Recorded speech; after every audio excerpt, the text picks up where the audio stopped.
аласыңдар. Жарай ма?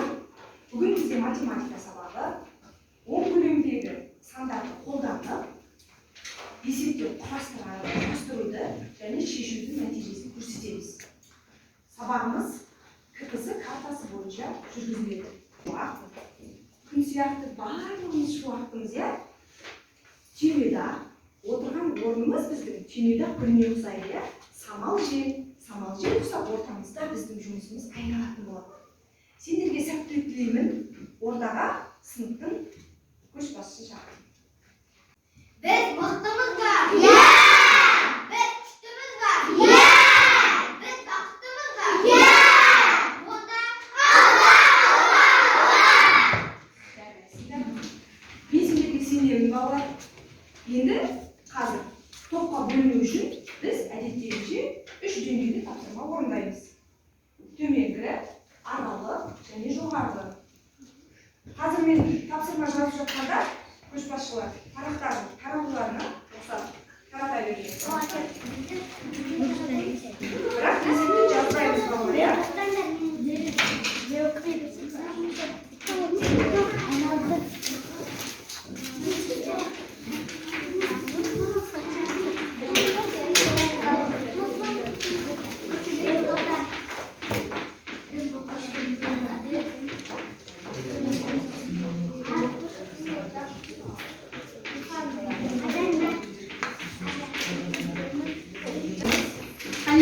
Есімізге түсіріп, кішкене миымызды біз жаттықтырып алайық.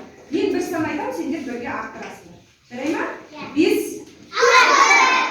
8, 21, 35, 50, 75, 88. Жарайсыңдар. Енді бірге кемітіп айтамыз. 4, 7, 15, 76.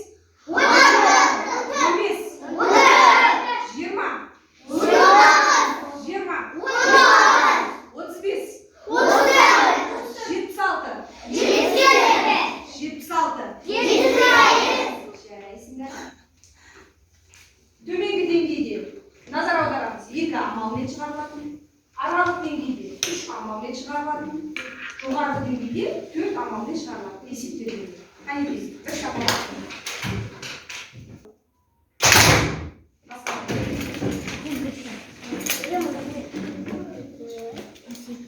Тапсырма деңгейлік тапсырма бар балалар. Өздерің білесіңдер, 5 плюс 30 формуласымен орындалады, иә? Асықпаймыз.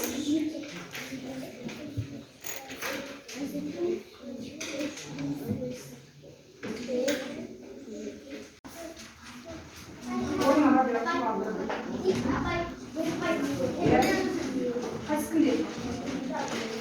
Нәтиже шықты.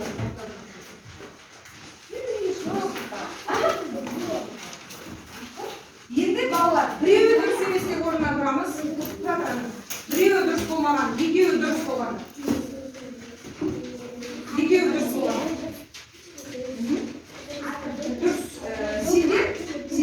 Мына екі топқа бөлмесіндер. Дарын, Амел, Әл-Фараби. Мына жерге келеміз. Қалғандарын орындарына барады. Бір есеп көрсеңіз бар. Бұзана сен алмасасын.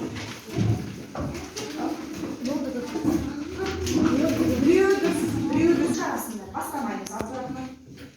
Бетта тобы 3 амалмен шығарылады. Міне қараңдар. 3 амалдың үлгісін мына жерде. Осы үлгідегі есепті құрастырасыңдар, шығарасыңдар. Ал гамма тобы 2 амалмен есепті құрастырып, өздері шығара беруді жасап. Бір-біріне бермей, өздері шығара беруді. Қағаздардың шетіне аттарын жазып қойыңдар, қарақтарынан. Мен уақыт қоям, 15 минут уақыт береді. Жарай ма? Бір шапалақ бастаймыз. Уақыттарымыз кетті.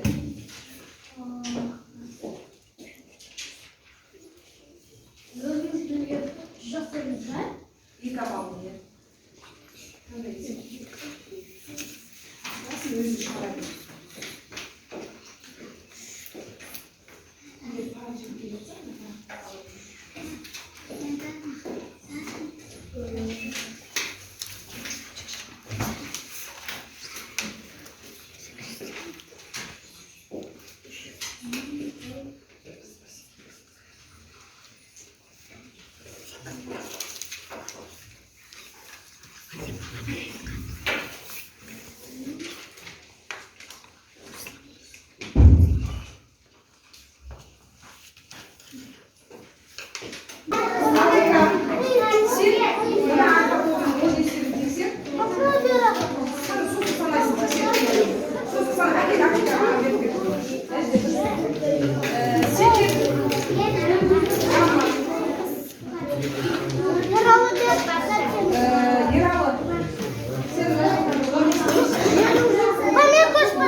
Beta тобында бүгін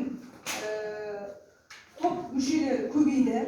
Соның нәтижесінде бета тобында 183 есеп. 10 есептерінде дұрыс. Ал гамма тобында 134 есеп. Мен алғашқы 10 есебін тексергенде бір есеп қате болды. Сондықтан бір есеп қате болса 134-тің 10%-ын алып тастаймыз. 13 есепті алып тастаймыз.